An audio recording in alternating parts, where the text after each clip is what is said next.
Hi! Join me as I prepare my brown, black, and red rice for the whole week.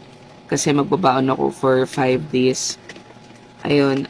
So, yung reason kung bakit yung tatlong rice na yan yung kanin ko is rich kasi siya in, hindi naman, basta may fiber siya, may protein, may minerals, antioxidants, and for blood sugar control.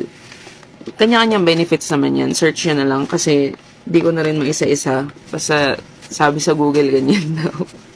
So, bale, mimix-mix ko lang yan siya. Pinaportion ko lang siya. Kasi nga, ang hirap niyang i-mix kapag yung kunwari isang buhos lahat.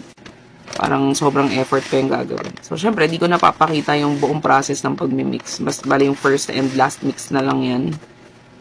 Kasi nakaka-boring naman kung buong process talaga. Tapos ayun, excuse lang din kung nakakamay ako kasi ako lang din naman kakain yan. So, kung madudumihan man yan, dumi ko naman yun. So, okay lang.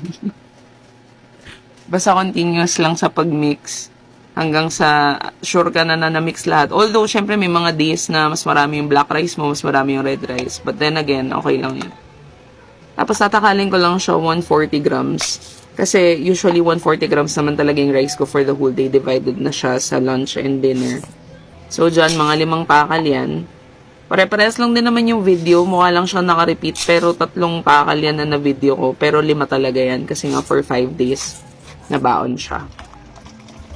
Tapos yun, hugasan ko siya. Then, yung paghugas naman yan, more likely hanggang sa maging clear yung water. Di ko alam kung ilang beses ko hinugasan to. Mga 5 ata. Kasi nga parang di ako nasasatisfy. And, ewan ko kung ilang beses talaga dapat hugasan to. Pero, 5 yung akin eh. So, okay na yan. Tapos, in terms of, pagtatakal naman yan, Asian way pa din na daliri yung ginagamit ko. Lalagpas lang ng konti sa guhit. Maluluto pa rin naman yan.